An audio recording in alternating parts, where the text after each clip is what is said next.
Bonjour chers auditeurs et auditrices, bienvenue dans Niqué, le podcast de la Maison du Sport au Féminin de Toulouse. Notre but est de lutter pour un sport plus égalitaire. Inspiré par Niké, la déesse grecque de la victoire, nous souhaitons encourager la pratique du sport féminin.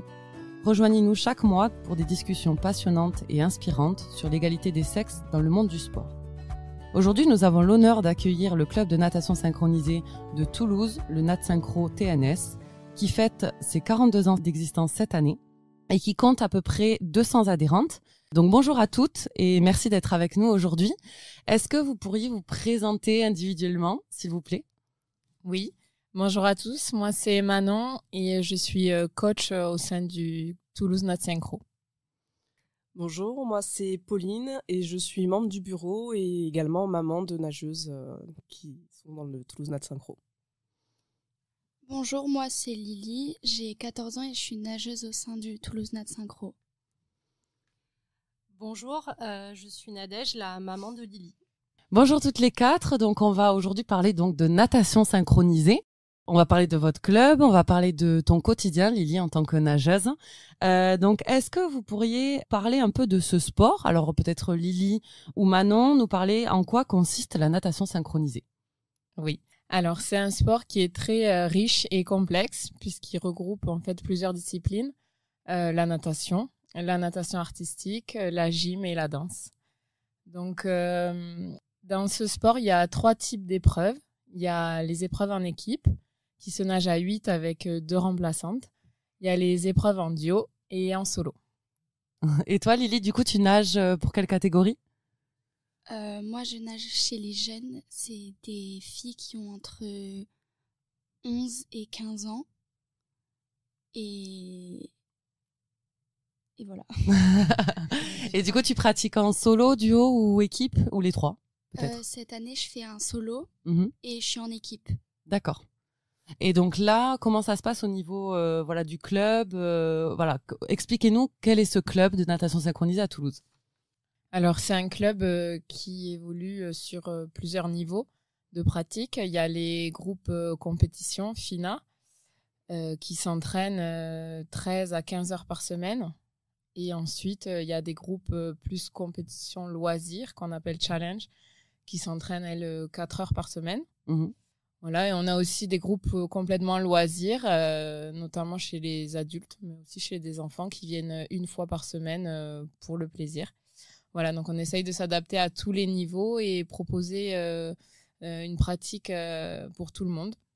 Pour celles qui s'entraînent énormément, donc 13 à 15 heures par semaine, elles ont du temps dans l'eau, mais elles ont aussi du temps hors de l'eau. Elles ont, comme je vous disais, plusieurs disciplines. Donc, elles font de la préparation physique, 1 heure par semaine. Elles font de la GRS pour travailler la souplesse, également 1 heure par semaine. Et du cheerleading pour travailler les portées. D'accord, voilà. Donc au sol. Voilà, on le fait au sol. Donc, c'est très complexe et complet. Et c'est pour ça que ça demande beaucoup de temps. D'accord. Et toi, Lily, du coup, tu t'entraînes combien d'heures par semaine ? Moi, je dois faire entre 14 et 15 heures par semaine. D'accord, donc ça fait beaucoup. Oui. Du coup, Lily, si tu peux nous expliquer un peu comment ça se passe, toi, ta pratique sur une semaine, par exemple, avec ta maman, peut-être nous expliquer comment ça se passe une semaine quand on est nageuse comme toi. Alors moi, c'est un peu compliqué parce que j'habite pas sur Toulouse. Du coup, cette année, j'ai changé de collège pour aller nager plus près de Toulouse. Et du coup, je prends le train le matin pour aller à Toulouse. Donc le mardi, je m'entraîne. Le mercredi, je m'entraîne jusqu'à 20h45. Tous les soirs, ça finit à 20h45. Le vendredi matin, on s'entraîne aussi à 7h du matin. Et après, le vendredi soir, on s'entraîne encore. Et le samedi matin, on enchaîne sur un entraînement. Et on recommence comme ça toutes les semaines. D'accord. Et les compétitions sont quand ? Le dimanche en général, non ? C'est le week-end. D'accord. Et c'est pas tous les week-ends comme dans certains sports. D'accord. C'est quoi tous les 1 fois par mois à peu près ? Alors, il y a un championnat d'hiver. Ok. Donc, qui débute en novembre. On a les interrégions Et ensuite, on a le championnat de France en décembre. Et après, là, il y a les championnats d'été. Par exemple, pour la catégorie jeune, c'est en avril. Donc, les interrégions sont en mars ou avril. Voilà, donc il y a 2 périodes de compétition. Il y a fin d'année et ensuite mars-avril. D'accord. Et du coup, Lily, comment ça se passe au quotidien, quoi? Qu'est-ce que ça fait donc d'avoir autant d'entraînement? Qu'est-ce que ça implique dans tes révisions, par exemple, dans l'école, dans ton quotidien en tant que jeune fille, jeune adolescente? C'est vrai que c'est compliqué à s'adapter à ça, surtout quand on n'est pas habitué et qu'on doit vite rentrer et s'adapter. Et c'est vrai que des fois, on n'a pas beaucoup de temps pour réviser. On doit vraiment bien se prendre à l'avance. Une semaine avant, on sait que on doit faire nos devoirs pour la semaine. Comme ça, si on a vraiment des devoirs qui arrivent du tac au tac comme ça, on doit les faire. Et des fois, c'est compliqué à s'adapter, mais on essaye de faire au mieux.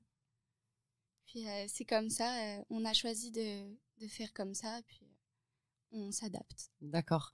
Et vous, du coup, Nadège, en tant que maman, comment ça s'organise une semaine, avec tous les entraînements, amener peut-être votre fille à l'école, enfin, aller récupérer votre fille à l'école, je sais pas, comment ça se passe du coup?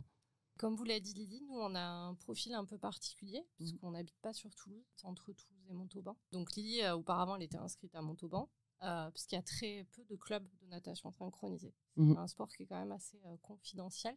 Et nous, on a fait le choix de venir à Toulouse parce qu'ils proposaient un niveau de compétition auquel on ne pouvait pas forcément avoir accès ailleurs. Et donc, du coup, effectivement, en termes de logistique, c'est quand même assez lourd. Après, on le fait parce que on a une enfant qui est à fond investie dans son projet sportif et qui arrive quand même depuis le début à pas mal concilier le sport et les études.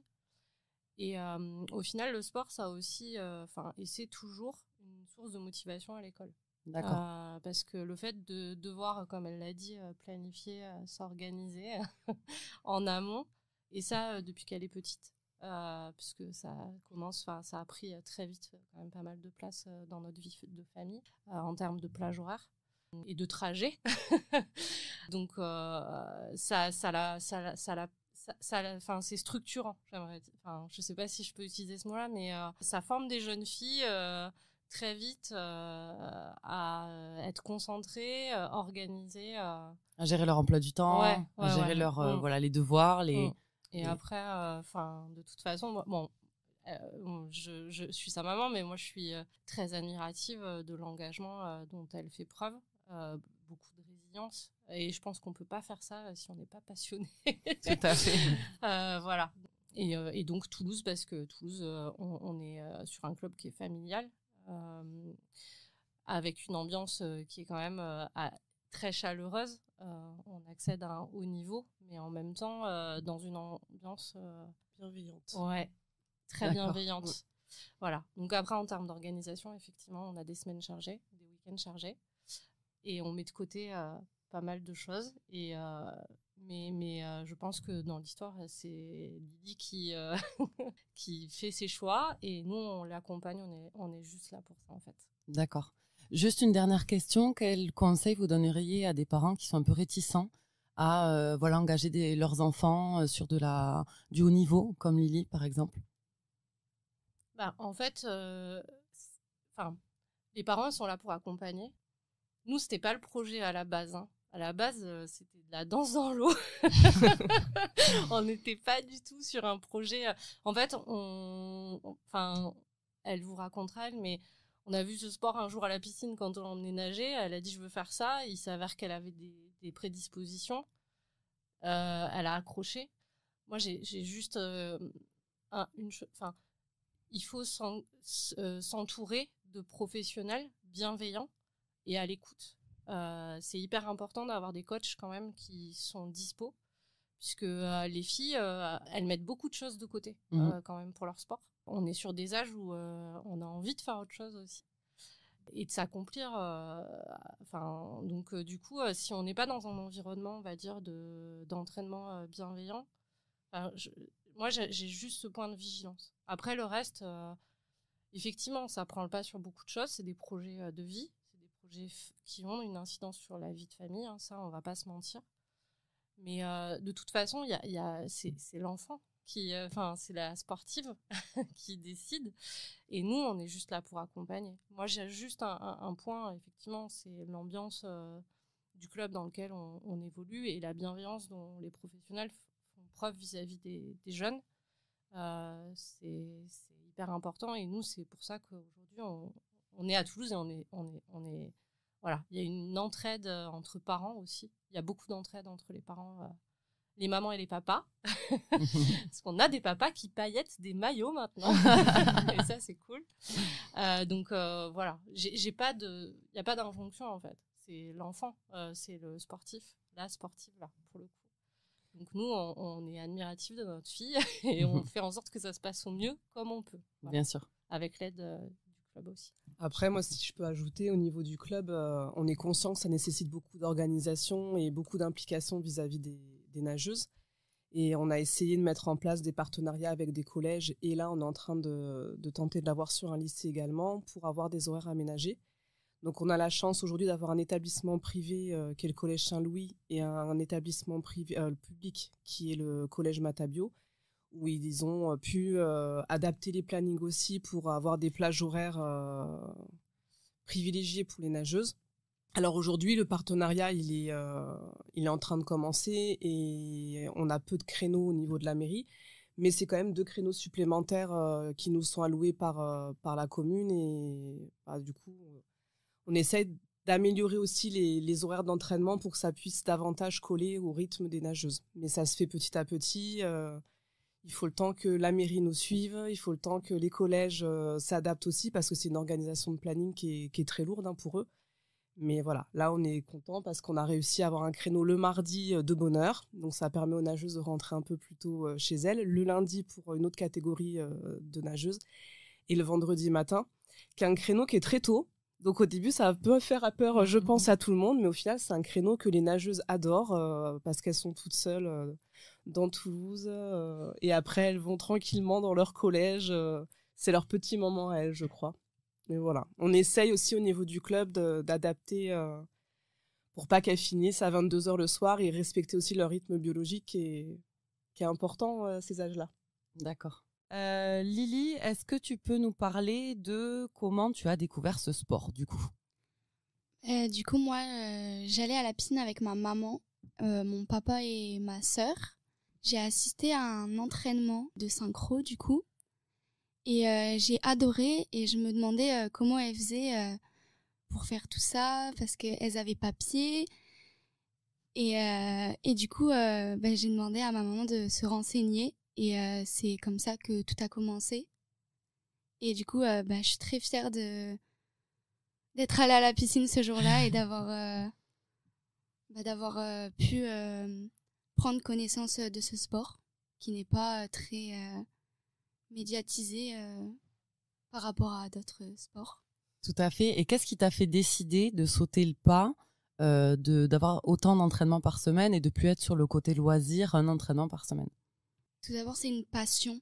Moi, je pense que pour une passion, on compte pas les heures qu'on doit faire. Ou si vraiment on est passionné, enfin moi, je suis passionnée et je compte pas les heures que je fais dans l'eau. C'est bon, des fois, il fait froid, c'est long, mais au bout d'un moment, moi, j'aime bien être dans l'eau. C'est un peu comme les gens qui vont faire du dessin pour se libérer. Ben, moi, je vais nager et je vais tout oublier pendant mon entraînement et je vais me focaliser que sur moi et mes coéquipières. D'accord. On va aller.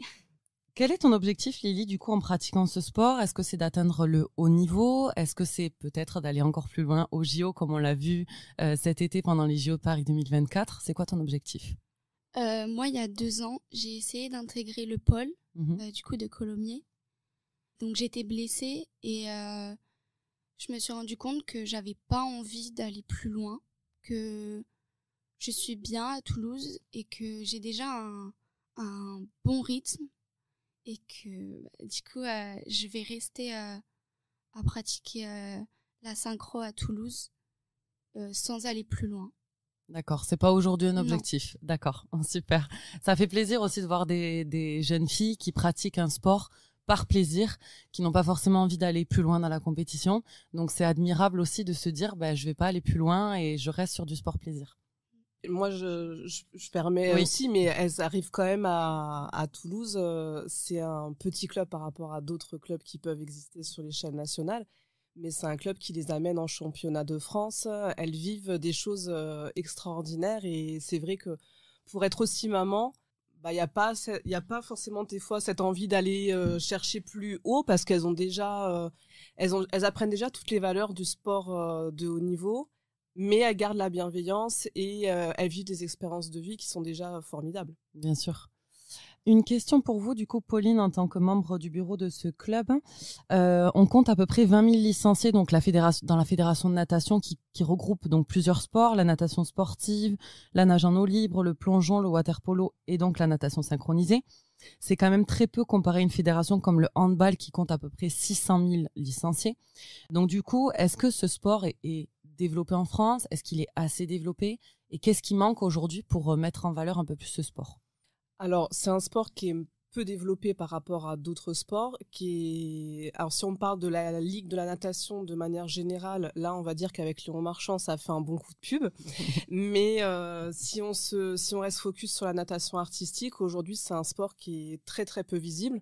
Au JO, il fallait quand même payer pour pouvoir accéder à ce sport. Moi, j'ai trouvé ça hallucinant quand on voit à quel point c'est un sport qui est exigeant et qui est beau. Moi, je trouve que c'est un sport qui est magnifique à voir. Et pourquoi c'est si peu médiatisé? Alors, c'est sûr que c'est un sport de niche. Il y a peu de clubs, il y a moins d'adhérents, donc forcément, il y a moins de financement. Mais est-ce que c'est lié au fait que ce soit aussi un sport à 90% féminin? Je ne sais pas. Mais oui, on aimerait que ce soit plus médiatisé, qu'il y ait plus de reconnaissance et ce qui permettrait aussi d'obtenir des financements. Aujourd'hui, tout ce qui est compétition, tout ce qui est déplacement, il y a très très peu de financement et c'est à la charge du club et des parents.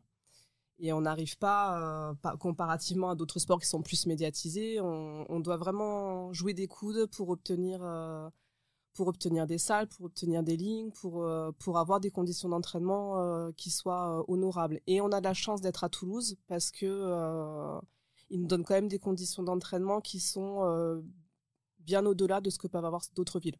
Et gratuitement. D'accord. Je rebondis sur les 90% féminins. Ça veut dire qu'il y a des hommes dans ce sport. Est-ce que c'est ouvert aux garçons? Oui, c'est un sport mixte. Là, au JO, pour la première fois, c'était ouvert aux garçons. Il n'y en a pas eu malheureusement, mais c'est un sport mixte. Donc les garçons peuvent évoluer dans les équipes avec les filles. Au niveau championnat de France, on en voit de plus en plus. Vraiment, et surtout chez les jeunes. Il y a beaucoup de jeunes garçons qui s'engagent dans la natation artistique. Et au sein du club, on a un petit là qui est arrivé. On avait Simon, on a aussi un adulte. On a différents garçons, différents âges. On peut pas les mettre dans la même équipe, mais ils sont intégrés dans les équipes avec les filles en fait. Et on trouve ça génial que justement ce sport devienne plus mixte et parce que les garçons apportent beaucoup, notamment de force.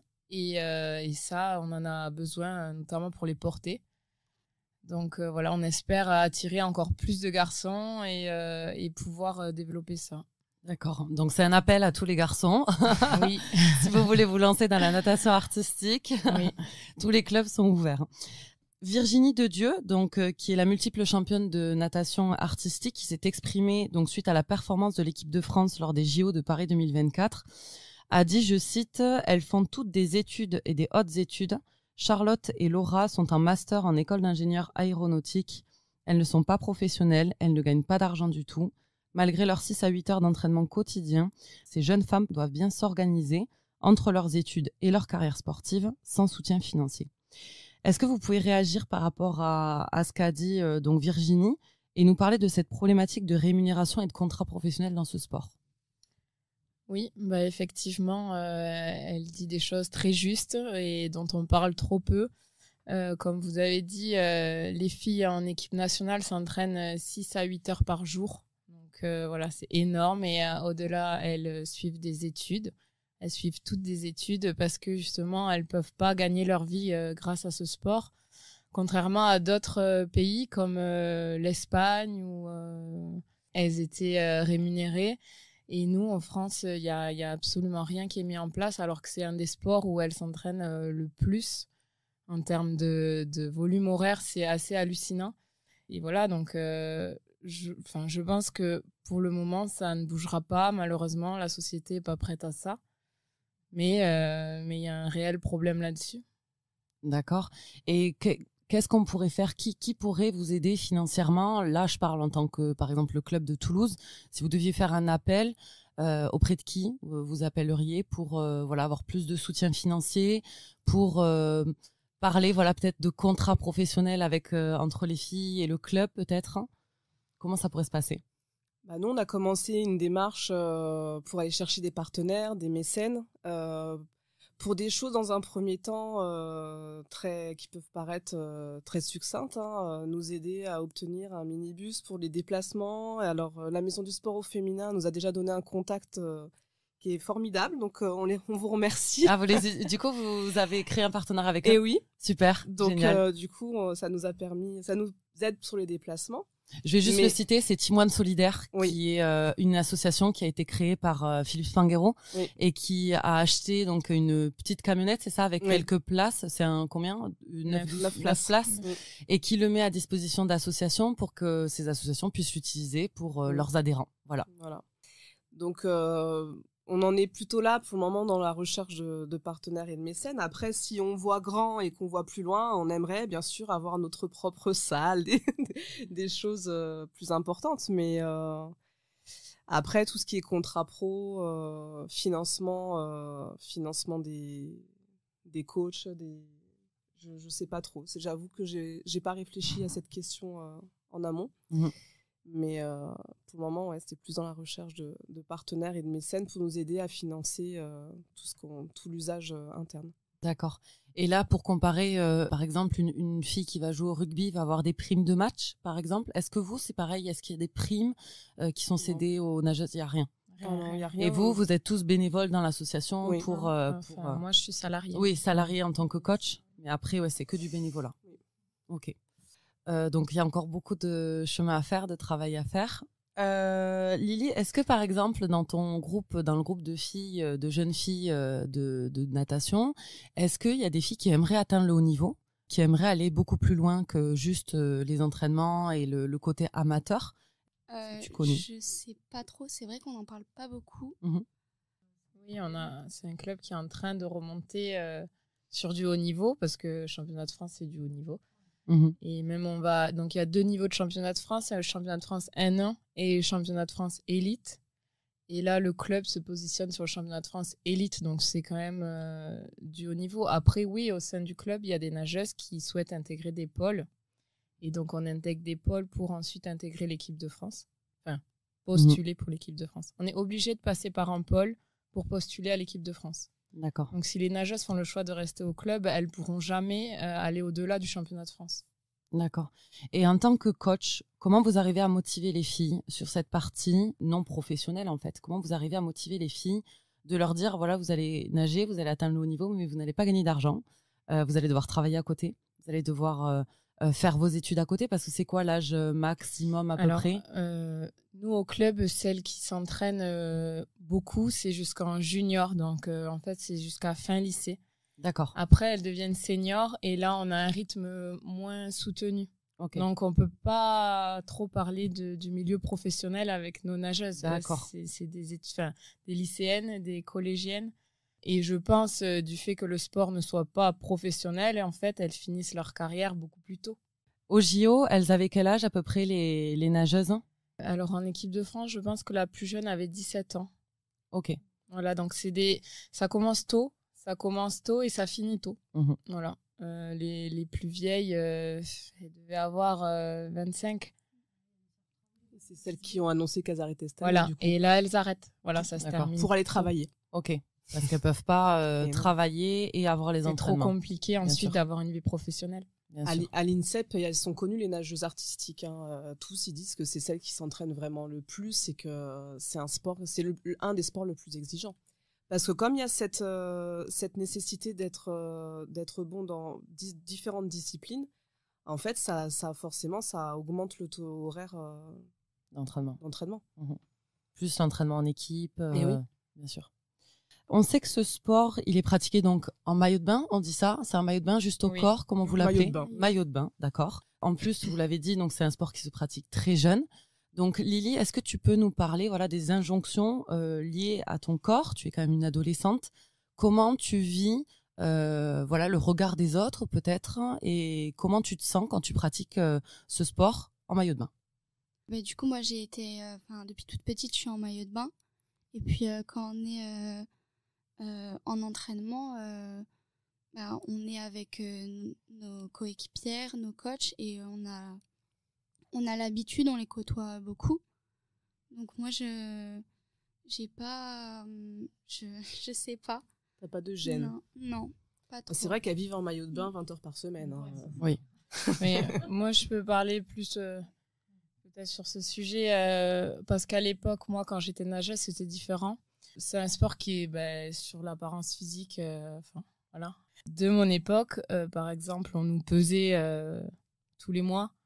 Maintenant, ça se fait beaucoup moins parce qu'il y a eu beaucoup de dérives, en fait, et de troubles alimentaires et d'anorexie. Je pense qu'il y en a encore, peut-être à plus haut niveau. À plus haut niveau, on va mesurer les jambes, voilà. C'est plus axé sur le physique. Nous, au sein du club, pas du tout. Pas du tout. On essaye de créer un climat, justement, où tout le monde se sent bien. On va plutôt axer sur la performance et sur le talent de l'athlète que sur l'apparence physique.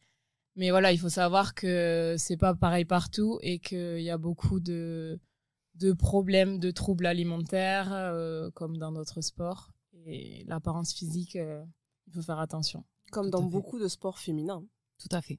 Exactement. Ouais. L'apparence physique fait partie intégrante de l'image d'un sport. On l'a vu avec le beach volley, ça a été tout un débat aussi pendant les JO. On le voit avec la gymnastique où elles ont voulu faire des compétitions autrement qu'en juste corps et ça leur a été... on les a gentiment remerciés en disant que c'était pas l'idéal. Vous avez rien dans vos textes de la fédération, parce que je prends l'exemple de la fédération de beach volley où il y a une mesure de l'échancrure du bas des joueuses de beach volley. Est-ce que vous avez ces choses-là dans les textes de la fédé?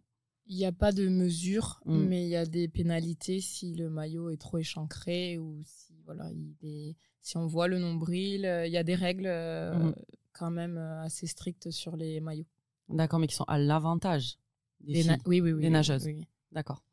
Mais je dirais que le problème, il n'est pas trop sur ça. Enfin, c'est plus sur comment les coachs gèrent ça.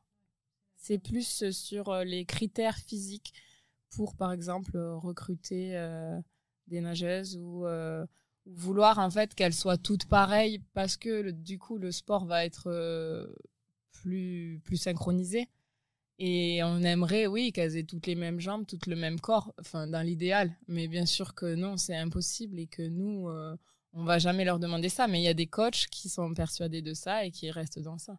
D'autres nations comme la Chine ou le Japon, c'est des clones, enfin c'est toutes des clones, mais elles sont recrutées sur le physique.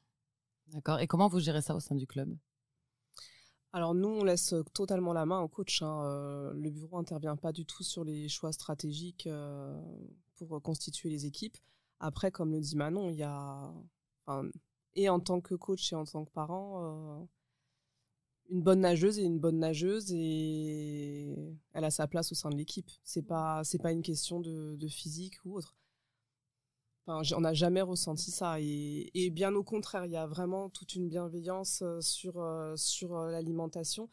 Moi, pour avoir une fille qui est en 5e, c'est vrai qu'il y a beaucoup de questions qui se posent. C'est un âge où le corps commence à se transformer, donc elle se pose des questions sur qui je suis en train de devenir, est-ce que je suis jolie, des questions de jeune fille classique, hors natation ou pas. Et voilà, s'il y a ce qui est prôné au sein du club vis-à-vis des coachs, c'est plus manger, alimentez-vous bien, mais pour donner un bon jus. Mettez pas de la cagette dans le feu pour que ça fasse un feu et qu'après ça retombe. C'est mettez un bon aliment.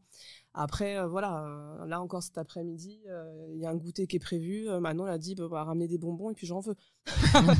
Voilà. Donc, il n'y a pas cette injonction au niveau du club. Et oui, si on voyait qu'il y avait ce problème-là, je pense que le bureau interviendrait, mais c'est même pas un sujet, en fait, aujourd'hui. D'accord. Je vais vous poser une question par rapport aux menstruations dans ce sport. Comment les règles sont gérées chez les jeunes filles qui pratiquent ce sport, puisque c'est un sport qui est pratiqué dans l'eau. Donc voilà, est-ce que, je sais pas qui veut répondre vis-à-vis de cette question, comment on gère quand on est une jeune fille et quand on est une coach vis-à-vis de cette gestion des menstruations? Alors, c'est vrai qu'il est arrivé plusieurs fois qu'une nageuse ait ses règles pour la première fois à la piscine et elle vient nous voir et dit qu'est-ce que je fais. Là, pour moi, c'est plus notre rôle. Donc oui, on va lui dire ce qu'il y a de possible, mais après, voilà, on va en parler aux parents et c'est les parents qui prennent le relais. La nageuse, elle restera au bord du bassin, si c'est la première fois, je parle, et puis elle le gérera plus tard. Maintenant, les filles, elles sont habituées et elles gèrent tout différemment. Je sais pas. Elles s'éduquent même entre elles. D'accord, elles se donnent des conseils. Elles se donnent des conseils, puis maintenant, il y a des maillots exprès. Oui, j'allais en parler. Oui. On a fait une collaboration avec une marque toulousaine qui a créé des maillots de bain spéciaux pour les périodes de menstruation. Est-ce que vous en utilisez? Est-ce que toi, Lily, par exemple, tu en utilises? Moi, j'en utilise pas, mais je sais que dans mon équipe, il y en a certaines qui en utilisent. Et c'est peut-être plus pratique pour certaines, mais moi, non, j'en utilise pas. D'accord. Alors moi, c'était une petite aparté pour en parler, donner des conseils peut-être à des jeunes filles qui vont nous écouter, qui ont envie peut-être de faire de la natation artistique, qui se posent des questions vis-à-vis de leur menstruation. Donc voilà, il faut savoir, il y a des maillots de bain qui sont adaptés, il y a plein de possibilités de continuer à pratiquer ce sport, même si on a ses règles, tout simplement. On a décidé d'ajouter un petit jeu, des petites questions assez sympathiques à la fin de ce podcast. Lily, si tu devais choisir un souvenir marquant dans ce sport, lequel ce serait? Moi, je dirais les championnats de France l'année dernière, parce que ça fait quand même longtemps que je nage, que je fais de la natation artistique, et c'était la première fois l'année dernière que j'allais au championnat de France. Du coup, c'était très marquant. J'y suis allée avec mon équipe et avec mon duo l'année dernière.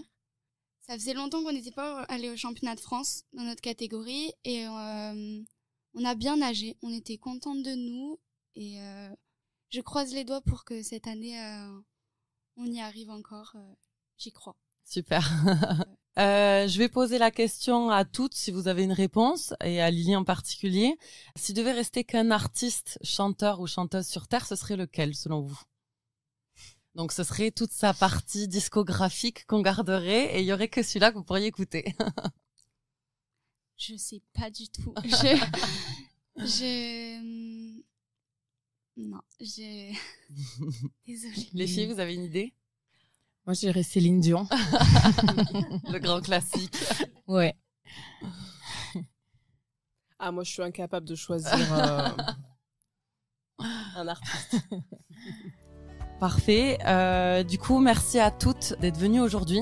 C'est la fin de ce podcast. Merci pour cet échange et merci à vous, auditeurs et auditrices, pour votre fidélité. Si cet épisode vous a plu, je vous invite à le noter et à en parler autour de vous. N'oubliez pas que chaque partage compte énormément.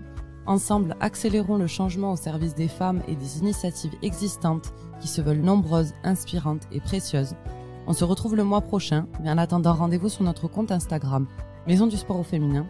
À très vite pour un nouvel épisode. Au revoir les filles. Au revoir.